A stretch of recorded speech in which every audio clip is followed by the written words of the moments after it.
Good afternoon. It is a high honor and privilege for me to be here with you today.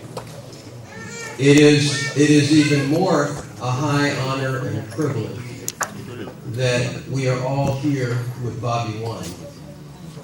Because a few weeks ago, the Ugandan government attempted to kill him. And it is only by the grace of God that he is here.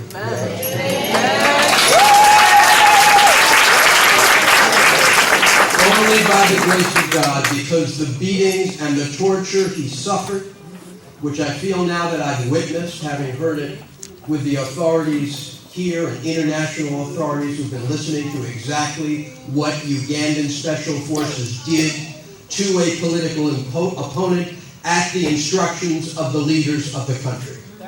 Let no one believe they avoid responsibility because some soldier did it. It is no soldier. No soldier in that country doesn't work without the authority of the president of that country. We are saying now, and we are calling him out. We are saying to the president of the country, you are the guarantor of his safety. If anything happens to that man, Mr. President, it is on your head.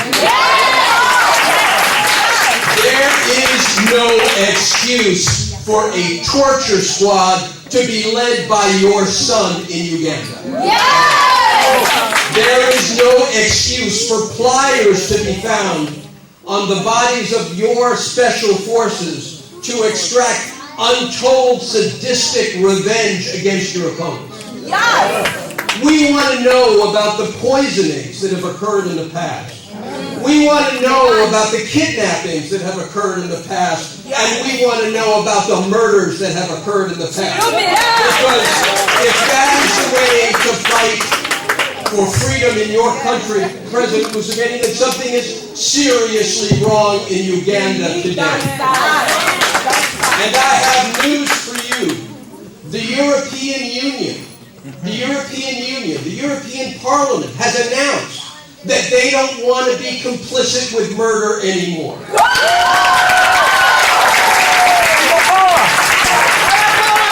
The State Department has announced, they have said they are deeply concerned about the abuses being carried on by the government, and that means the president of the country.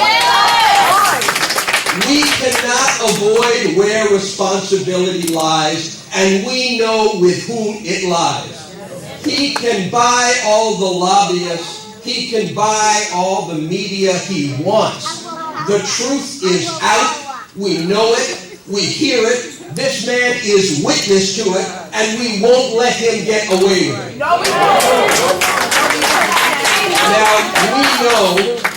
we know that he does not stand alone. He stands with 33 others who were wounded and assaulted and tortured on August 13th. We don't forget them for 1 minute. And what Bobi says, I completely agree with. It is not about him as an individual. It is about him as a representation of the youth of Uganda who are struggling for their jobs, for their education, for their self-respect, at a time when all of the money that goes to Uganda seems to be going to others.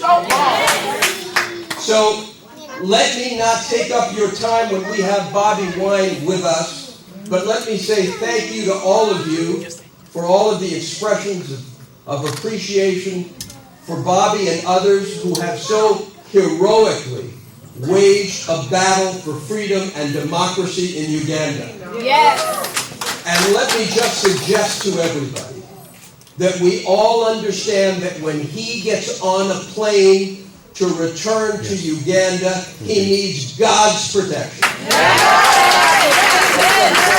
And we need the international community to know the government will immediately attempt to detain him. We need the international community to be watching out with Bobi, for Bobi, on that day as well. So thank you very much for coming, and I turn it over to Bobi.